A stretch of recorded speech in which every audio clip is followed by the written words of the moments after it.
하나님이 주시는 귀한 말씀을 사모하며 모여든 여러분 모두를 축복하고 하나님께서 개별적으로 여러분을 말씀 가운데 만나주시는 역사가 있기를 주님의 이름으로 축원을 드립니다. 솔로몬의 아들 르호보암 왕이 죽고 그의 아들 아비야라고 하는 사람이 유다 왕이 되었는데, 남북이 분열된 그 북쪽 이스라엘 왕 여로보암이 전쟁을 일으켰습니다. 공격해 쳐들어온 것입니다.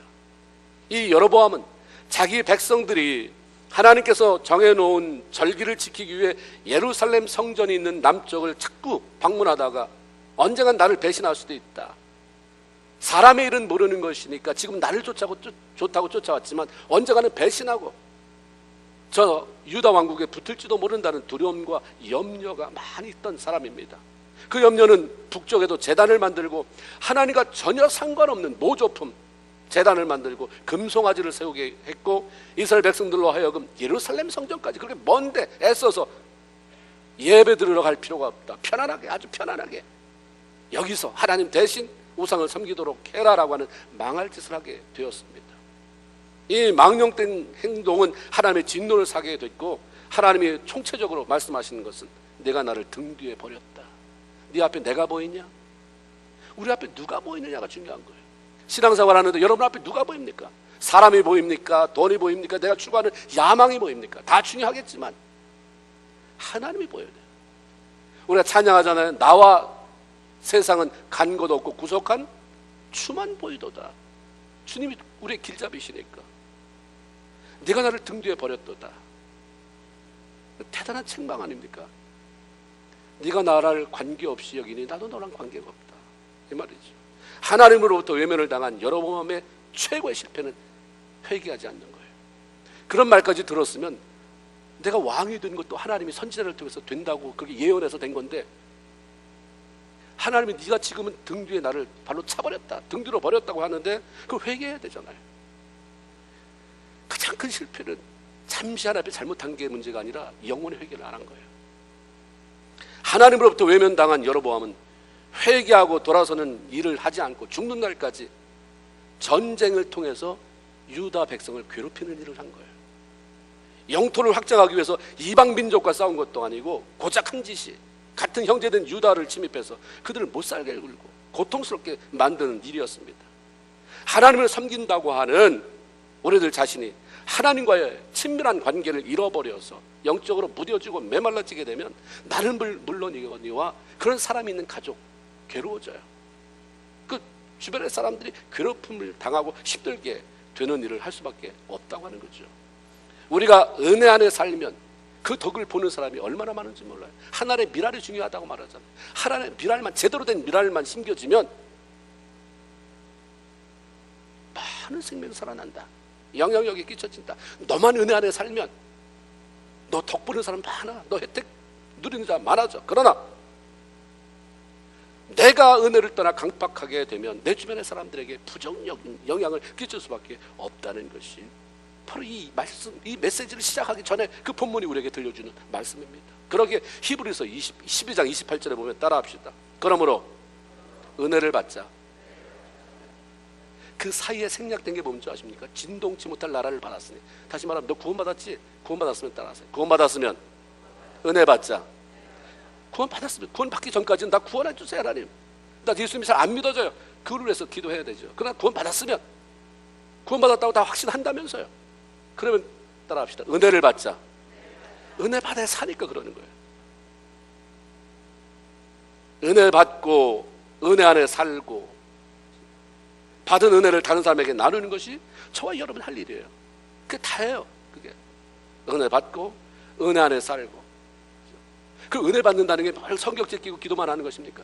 하나님이 베풀으신 은혜가 얼마나 많습니까? 여러분의 가정, 자녀, 직장, 사업 모든 영역 속에서 하나님의 은혜를 받으면 여러 면에서 은혜 안에 살게 만들어 주시고 그 은혜를 나누면 하나님이 영광 받으시고, 이게 우리의 삶의 목표인 것입니다. 3절에 보면 여로보암이 80만의 대군을 이끌고 유다를 치러 왔다고 알려줍니다. 사무엘하 28장에 보면 이 아비야의 아버지가 르호보암이에요. 할아버지가 솔로몬이에요. 할아버지 위에가 누구예요? 증조 할아버지예요? 고조 할아버지예요? 네, 증조 할아버지가 누굽니까? 다윗이에요. 다윗. 그렇죠? 보세요. 지금 아비야, 그 다음에 르호보암, 그 위에 솔로몬, 그 위에 다윗. 4대를 거슬러 가면 증조 할아버지가 다윗이거든요. 그 사람이 인구 조사를 했어요. 그때 4대 전에 인구 조사를 해서 하나님 앞에 야단을 맞긴 했지만 그때 숫자적인 보고서가 나왔거든요. 그 당시 4대를 거슬러 올라갔는데 그때 이스라엘 통계가 80만이에요. 유다가 50만이에요. 4대가 내려온 다음에 인구가 각자 얼마나 늘었는지는 모르지만 여로보암 왕이 80만 대군을 이끌고 왔다는 것은 자기 나라 안에 이 북쪽에 있는 군사될 만한 그런 산에는 다 끌고 온 거예요. 총체적인. 아니 유다 하나 잡아먹으려고 그 애굽하고 뭐 아말렉하고 전쟁도 아니고 바로 국경 넘은 그 자기 동족 하나 치려고 80만 대군을 다 끌고 나와요. 있는 대로 다 끌고 나온 거예요. 하나님이 기뻐하는 일에 대한 비전이 없으니까, 소망이 없으니까 그저 자기 동족 그 힘도 안 돼. 두 지파잖아요. 유다 지파, 베냐민 지파, 이 두 지파 잡아먹으려고 80만 대군을 이끌고 거기에 목숨을 걸었다는 것, 이게 말이 되겠어요? 잠언 29장 18절입니다. 묵시가 없으면 백성이 사람이 방자에 행한다. 하나님을 믿는 사람들이 마음에 하나님이 주시는 비전을 받지 못하면 참 하나님 귀하다, 내가 앞으로 남은 인생을 어떻게 하나님의 영광으로 해서 이 땅의 사람들을 유익하기 위해서 살 것인가라는 비전이 없으면 망할 짓 한다. 망할 짓은 하나님이 그냥 간섭 안 해요. 자유롭게 망할 짓을 합니다. 하나님 한 분만을 우리 삶의 주인으로 섬기며 살겠다고 고백하는 신앙인으로 우리는 나의 열정이, 그 패션이다, 그 에너지를 어디다 쏟아부고 지금 살아가고 있는가를 점검해 봐야 돼요. 그러니까 시편 39편 6절에 뭐라고 말하냐면 헛된 일로 바쁘지 말아라. 왜 바쁩니까? 여러분 왜 바쁜데요? 대답할 이유가 있어야 되잖아요. 왜 성경이 물어보니까, 말씀하시니까 헛된 일로 분유하지 말아라, 헛된 일로 바쁘지 말아라. 내가 지금 바쁜 이유는 하나님의 영광을 해서 내가 주신 사업장에서 열심히 일하고 있나, 열심히 공부하고 있나, 아니면 왜 바쁜데 왜 바쁘게 돌아다니고 있는가? 나는 헛된 일로 바쁘지 않는가? 북쪽에 여로보암 왕이 80만 대군을 이끌고 쳐들어왔을 때에 이들을 막아내기 위해서 남쪽 유다 왕이 동원한 군사는 40만, 딱 절반입니다. 결론적으로 말하면 이 전쟁에서 놀라운 일이 생겼어요.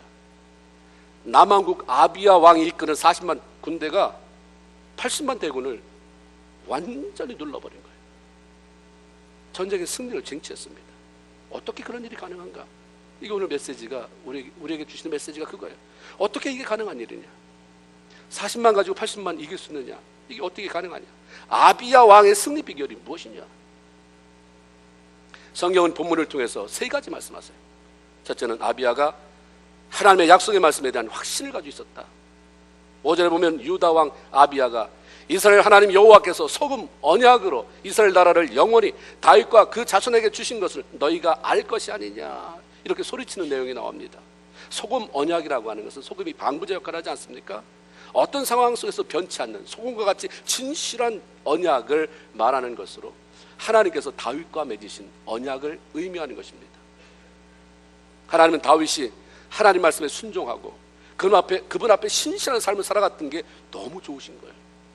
뭐 주고 싶은데 다윗 당대만 잘해주는 것 가지고는 성이 안 차는 거예요.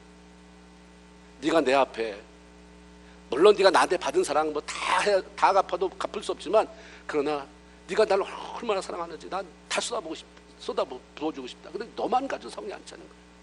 네 자식도 내가, 네 자식까지도 내가 성이 안 차는, 네 손자도, 증손자도, 이런 축복 한번 받아야 되지 않겠습니까? 그렇죠? 그러니까 하나님께서 너의 왕위가 네 후손들에게 계속 이어지게 하겠다. 물론 네 후손이 너처럼 잘 산다는 보장은 없지. 너처럼 나를 하나님 잘 섬긴다는 보장이 없지만, 그들이 네 후손이 범죄하면 내가 사람을 동원해서 매를 때리고 인생의 채찍 쓴맛 딴맛 다 보면서 네가 하나님 따르는 게 참 복이구나 깨닫게 할 건데, 이렇게 할지언정 왕에서 미끄러지는 일은 하지 않겠다. 그래서 그 후손들이 이어가고 이렇게 해서 왕의 정통성, 다윗 왕조의 정통성을 이어가게 만들어 주겠다는 약속을 해주신 것입니다. 아비야는 자기의 증조 할아버지 다윗이 받은 약속이 그의 후손으로 왕이 된 나 자신에게도 해당된다는 걸 좀 확신하고 있었어요. 확실히 믿고 있었습니다. 하나님의 약속대로라고 한다면 나는 다윗의 증손주인데 하나님이 다윗의 후손에게 나도 포함된다. 정통성을 가진 다윗 왕국이 어떻게 다른 세력 앞에 무릎을 꿇을 수 있느냐? 무너질 수 없다.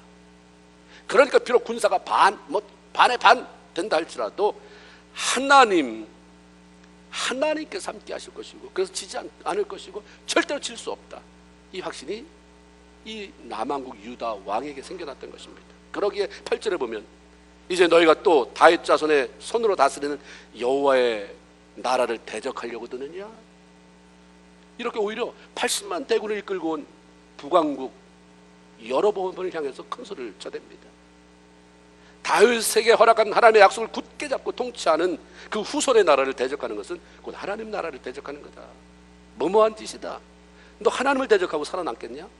안 깨지고 배기겠냐? 이거예요. 많은 군사를 거느리고 온 왕과 적은 숫자를 거느린 왕과 싸우는 상황이 벌어질 때 일단 숫자적으로 많은 나라의 왕이 큰 소리 칠 거 아니에요. 일단 숫자적으로 비교해봐도 뭐 넌 도간에 든 쥐다. 약한 쪽이 사기를 잃어버리고 벌벌 떨고 두려움에 사로잡히게 되는데 여기는 이게 바뀌어버렸어요. 80만 대군을 이끌고 온 여로보암은 정말 찍소리 못하고 가만히 듣기만 하고 40만 대군을 가진 아비야가 큰 소리로 떠들어댑니다. 하나님의 보호와 축복에 대한 약속의 말씀을 확신하다 보니까 바들바들 떨고 있어야 할 아비야는 오히려 그렇게 당당하게 여로보암 왕과 그의 군대를 향해 큰 소리를 칠 수 있었던 것입니다. 우리는 가진 것 가지고 내가 뭐 잡은 것 가지고 사는 사람이 아니에요. 우리의 배짱, 우리의 자존감은 뭐냐면 하나님인 줄로 믿습니다. 아멘입니까? 하나님이 나의 자존심이에요. 그래서 하나님이 그 자존심을 지켜나갈 수 있도록 하나님이 직접 일하시는 건 아닙니까? 하나님을 섬기는 내가 왜 수치를 당하냐? 하나님 이럴 수 없습니다라고 하나님 앞에 나가면 나의 자존심인 하나님이 나 대신 싸워주는 건 아닙니까? 아멘입니까? 그래서 우리는 안 싸워도 이기는 사람이에요. 내가 손 안 대도 누가 손대요? 하나님이 손 대시니까. 우리는 하나님이 일하게 하시는 거예요. 성경에 보면 다 그렇잖아요. 하나님 앞세우게 만드는. 기도가 뭐예요? 내가 싸우는 겁니까? 하나님이 싸우는 겁니까? 하나님이 앞세우게 만드는 거예요. 내가 해봐야 고작 내 손으로 10명 죽여도 나는 이 손에 이제 쥐가 나서 못 죽이는데 하나님 싸우세요. 하나님의 약속의 말씀을 잡고 나가야 당당해지고 당당해져야 담대해질 수가 있는 것입니다. 성경에는 하나님이 자신의 자녀들을 향해 약속해 주신 말씀이 수도 없이 많이 나와요. 여러분이 잘 아는 것은 이사야 41장 10절입니다.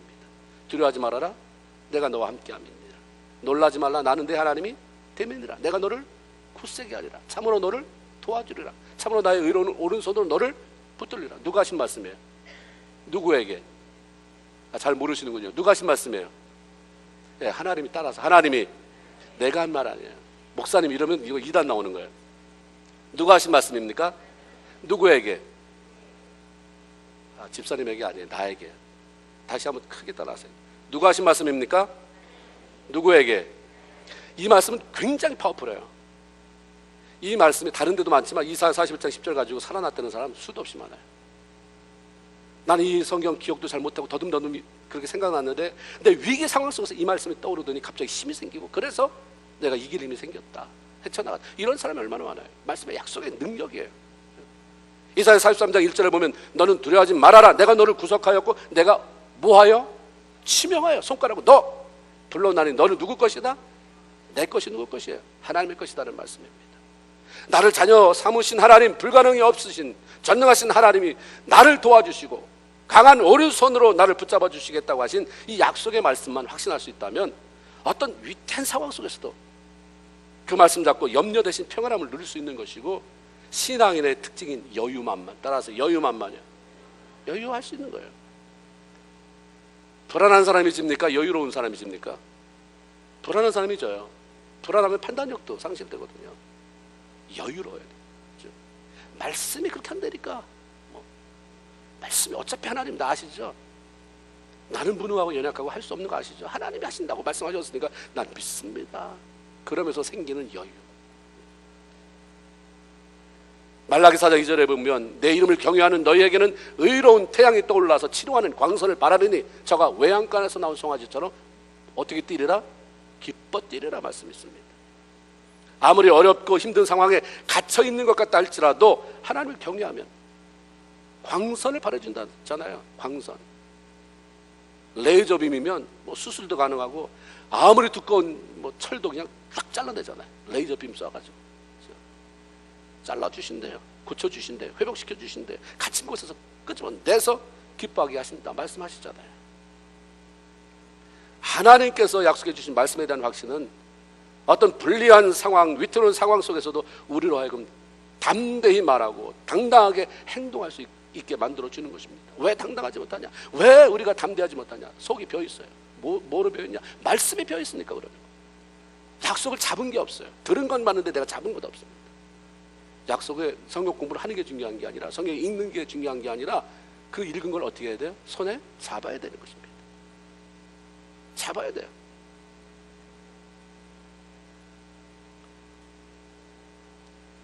유다 왕 아비야가 자신의 증조부 다윗에게 들려주신 하나님의 약속의 말씀을 어떻게 알았을까요? 벌써 4대 전 얘기인데 이 얘기를 계속 전승시킨 거잖아요. 할아버지는 증조 할아버지는 할아버지한테, 할아버지는 아버지한테, 아버지는 아들한테. 이 얘기는 계속해서 들려진 거예요. 들어야 돼요. 배워야 됩니다. 그리고 알려줘야 돼요. 여러분이 하나님의 약속의 말씀을 확신합니까? 이거는 절대로 액세서리가 아닌 거예요. 생명이에요. 생명. 이거는 터예요. 이건 무기입니다. 하나님의 말씀은 살았고 운동력이 있어 자유의 날선 어떤 검보다 예리하여. 검과 같은 무기예요. 하나님의 말씀을 확신하고 그 확신 때문에 평안하고 담대하고 하나님 앞에 나가서 하나님이 나를 위해서 일하시는 것을 바라보며 승리의 개간을 부를 수 있는 저와 여러분 모두가 되기를 주님의 이름으로 축원을 드립니다. 둘째로 하나님을 보실 때 아비야는 예배를 소중히 여기는 사람이에요. 그래서 아비야가 깨달은 것은 하나님은 예배를 소중히 드리는 사람 편에 서시는구나, 이가 깨달은 거예요. 아비야는 자신의 아버지 르호보암 왕 때에 북왕국 여로보암 왕이 하나님 앞에 제사 드리는 것을 멸시한 것을 봤잖아요. 어떻게 봤냐면 거기에 예수 믿는 하나님 믿는 사람 제사장들을 다 박해해서 다 떠났다고 그랬잖아요. 제단을 다 멸시하고 레위지파 다 파멸하고 제사장 파멸하고 금신상을 섬기니까 제사장들과 레위지파와 하나님을 뜨겁게 사랑하는 사람들이 다 나무로 피어났다고 그랬어요. 우리나라 옛날 상황이에요.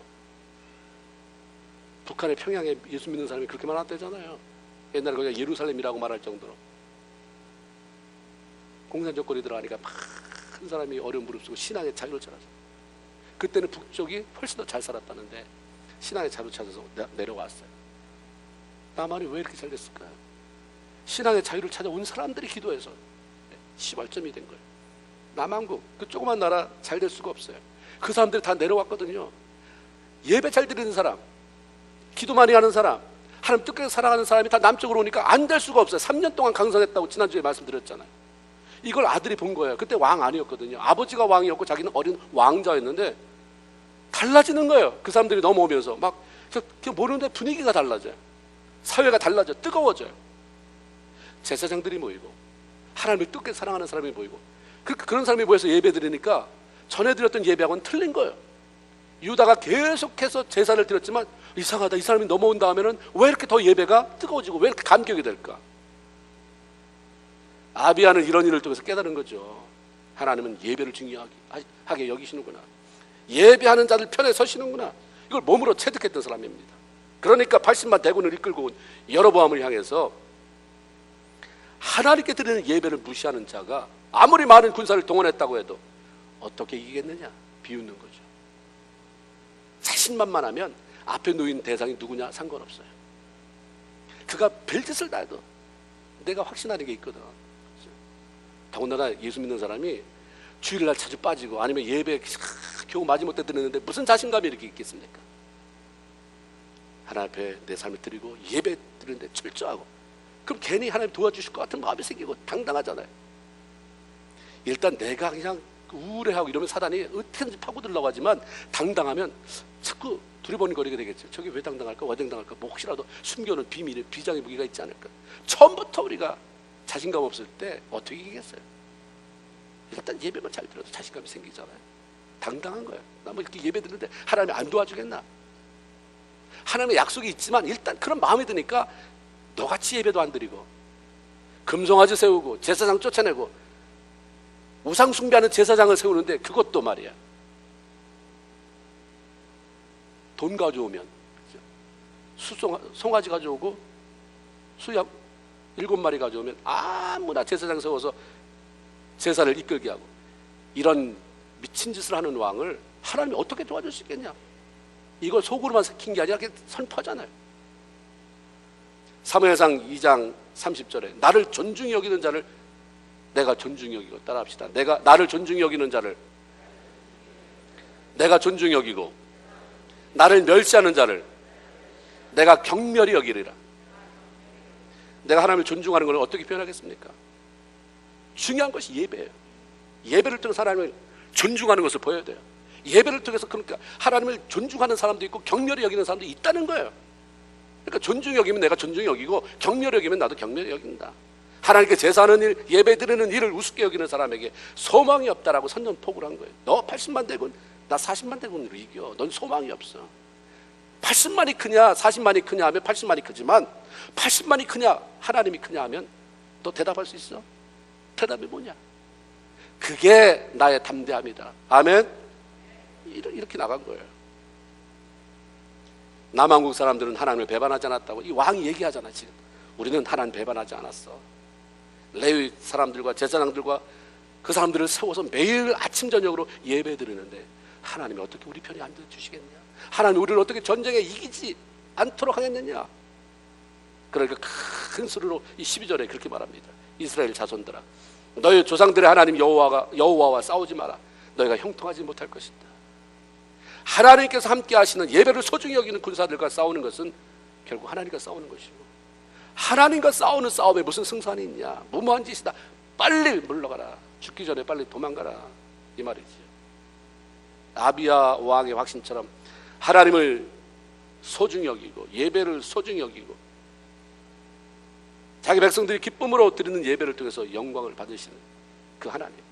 출애굽기 20장 24절에 하나님은 예배하는 것을 이렇게 말씀하셨어요. 내 이름을 기념하는 것. 그러니까 우리는 모여서 예배 드렸다지만 하나님의 입장에서는 너희가 오늘 예배 드렸구나가 아니라 내 이름을 기념하는 것. 오늘도 네가 내 이름을 생각하고 또 나를 기념하고 나를 높였구나. 그리고 그곳에 오셔서 축복하신다. 내 이름을 기념하는 그곳에 내가 강림하여 너에게 복을 주리라. 이게 출애굽기 20장 24절 말씀입니다. 예배는 하나님을 만나고 그분의 음성을 듣는 자리요, 그분으로 인해서 우리 삶의 새로운 길이 열려지는 그런 소중한 자리입니다. 야곱이 잘 아시죠? 아브라함, 이삭, 야곱. 아브라함의 손주 야곱이 가정일로 너무너무 복잡했어요. 너무 복잡해서 어떻게 방법이 없어요. 딸 디나가 강간 당하고 그 오빠들이 화가 나서 그렇게 만든 그 주범을 할례 받으라고 꼬셔가지고 할례 받은 다음에 고통스러워서 다 죽여버렸으니까 도대체 이거 뭐 말도 할 수 없는 그런 고통이에요. 왜냐하면 우리가 하나님의 이제 선택받은 백성으로 이 대를 이어가야 되는데, 그렇죠? 아브라함의 대를 이삭이 이었고 이삭의 대를 우리가 이어가야 되는데 여기서 이제 몰살당하는구나. 이방 민족이 때로 덤벼들어서 우리를 죽이면 여기서 하나님의 그 약속은 끊어지는 거예요. 고민이에요. 어떻게 할지는 몰라요. 몰사 위기에 처했을 때 하나님을 찾아오시죠. 찾아오셨으면 나 같으면 너 고민하는 거 나 안다. 너 고민하는 거 들었다. 이렇게 해라라고. 그냥 방법을 알려주시든지. 그렇죠? 밤 몇 시에 떠나라. 조용히 떠나라. 사람들을 깊은 잠에 들어서 너 추격하지 못하게 할 것이다. 근데 하나님이 그렇게 하지 않았어요. 예배하는 장소.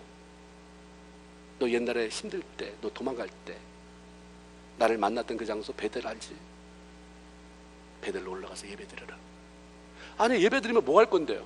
그렇게 해서 뭐 하나님 만나주실 거면 지금 얘기하면 되는데 뭘 굳이 예배 드리라고 말하고 그때 가서 만날 이유가 뭐 있겠습니까?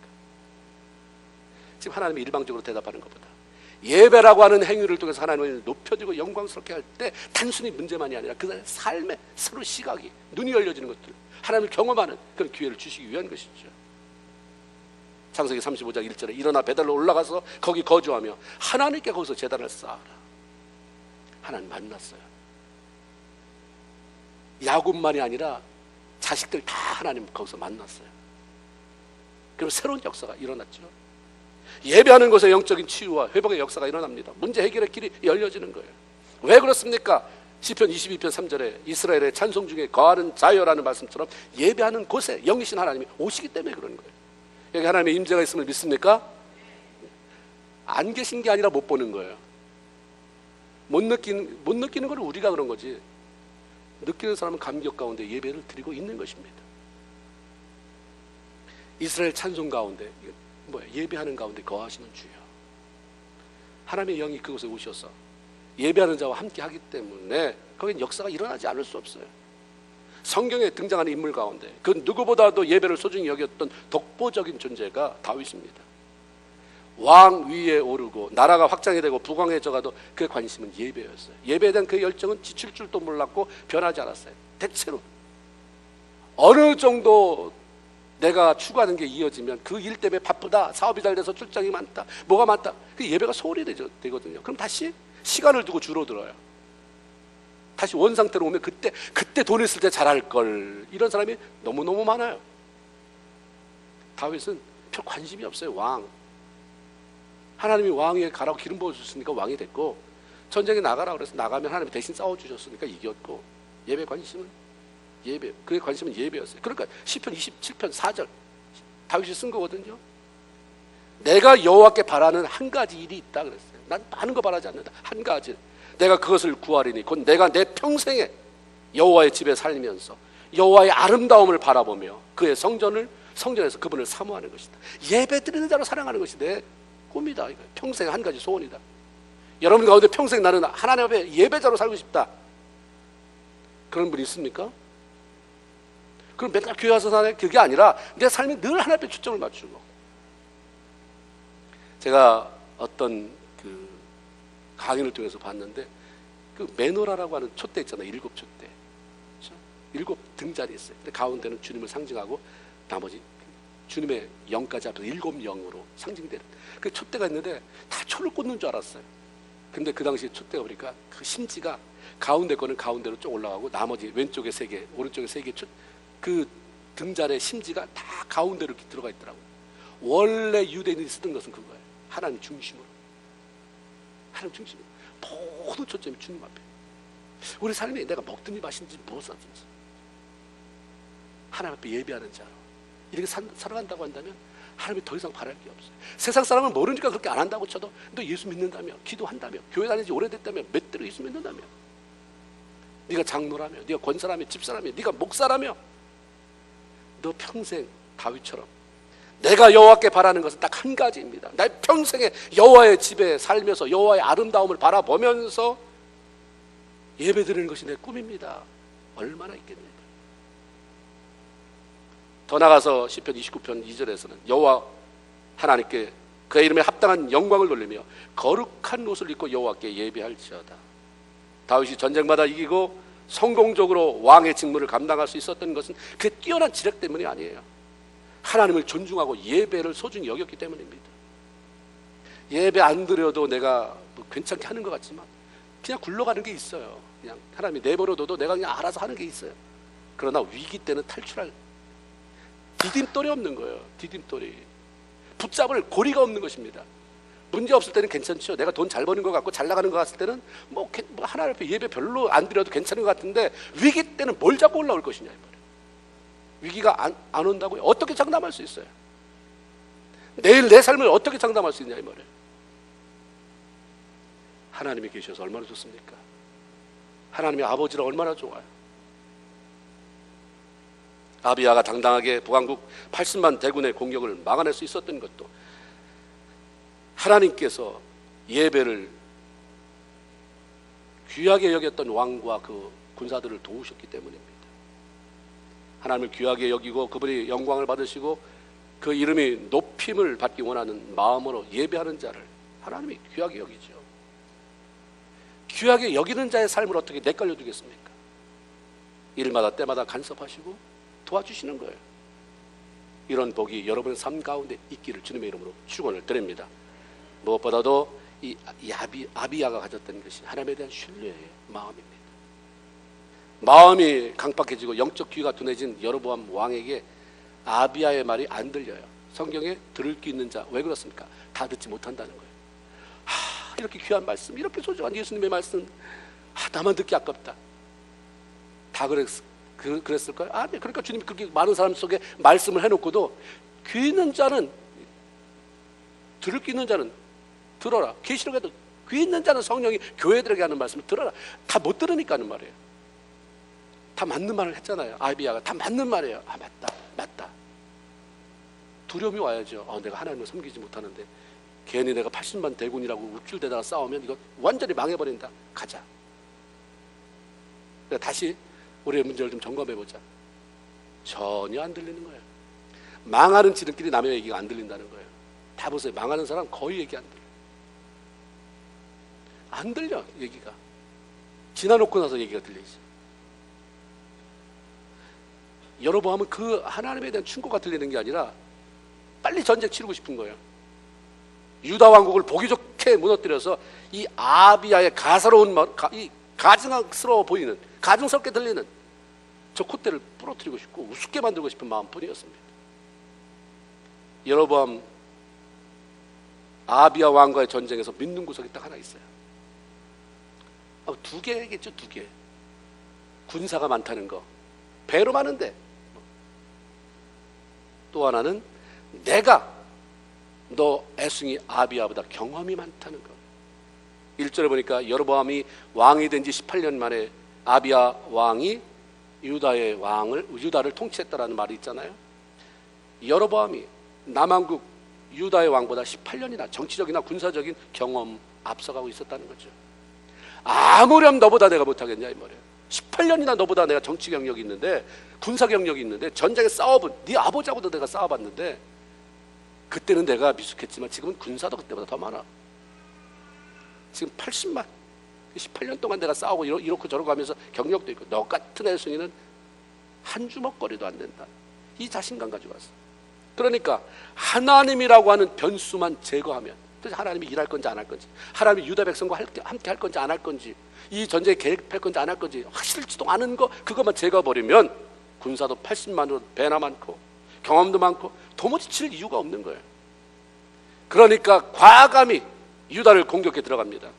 전쟁의 고수답게 유다 백성들이 막 함께 기뻐서 하나님 우리가 도우실 것이다, 우리 다윗의 후손이다, 약속 있는 민족이다, 이럴 때 복병가하는 거예요. 이 사람들 막 들으면서 아주 전쟁의 고수답잖아요. 유대인들이 눈치 못 채게 복병을 두었다고 그랬어요. 전쟁이 막상 시작되고 유다 군사들이 딱 보니까 어느 틈에 자기들 앞에 이스라엘 군대가 진치고 있고, 뒤돌아보니까 뒤에도 이스라엘 군사들이 자기를 포위하고 있는 것입니다. 하나님이 도우실 것이라고 담대히 선포했는데 현실은 내가 말한 거하고 틀려요. 방금 전까지 말했는데 현실로 딱 이제 전쟁에 가려고 돌입하다 보니까 갇혔다가 된 거예요. 지금 내가 막 신앙 안에서 흥분해서 막 주여 주님만이 최고입니다, 주님이 도우실 것입니다. 근데 현실은 앞뒤로 다 막혀버렸네. 둘러싸여졌어요. 이길 수 있는 길이 안 보이는 거예요. 이럴 때 필요한 것이, 그럼에도 불구하고 하나님에 대한 흔들림 없는 신뢰인 줄로 믿습니다. 우리가 기도할 때는 하나님이 도와준다는 확신을 가지고 있으면서도 현실에 부딪히게 되면 그 확신이 다 날아가 버려요. 보통 기도한 게 아니거든요. 눈물로 울며 불며 했는데 어떻게 현실에 부딪히면 그게 싹 증발되고 날아가 버릴까? 확신이 없으니까 그럴까? 하나님의 신뢰에 대한 확신이 없으니까. 그러니까 패배자리에 서게 되잖아요. 그렇게 기도하고도 패배자가 되는 이유는 뭐냐면 하나님을 신뢰하는 믿음이 부족하기 때문입니다. 신뢰하는 거야. 신뢰하고 기도했으면 그 신뢰를 현장으로 가져나가세요. 아멘입니까? 여기서만 기도해서만 신뢰하면 뭐 할 거예요? 그만큼 기도하면서 신뢰했으면 그걸 현장으로 가져나가요. 삶의 현장으로, 부딪히는 삶의 현장으로 가져나가서 적용해야 되는 거죠. 근데 다행히도 아비야가 그런 믿음, 하나님에 대한 신뢰를 보인 것입니다. 모든 군사가 부르짖어 기도했어요. 제사장들은 위기 속에 아직 자기들이 갇혀버렸는데도 마치 승리한 것처럼 뭘 불었어요? 피리를 불었겠어요? 하모니카 불었겠어요? 나팔 불었겠어요? 나팔 부르. 성경에 나온 거예요. 나팔은 승리할 때 부르는 거거든요. 승리할 때 나팔. 그렇죠? 여리고성이 무너질 때 제사장들이 뭐 불었어요? 나팔 불고 백성들은 소리치고. 그렇죠? 똑같은 현상 나타나잖아요. 지금 무슨 뭐 전쟁은 그냥 바들바들 이거 도대체 어떻게 해야 되냐 이거 우리가 생각한 건 이게 아닌데 오합지졸이 돼야 되는 판에 이긴 것처럼 우리 이런 확신 가지고 나갔으니까 끝까지. 그래서 승리의 나팔을 먼저 불어대요.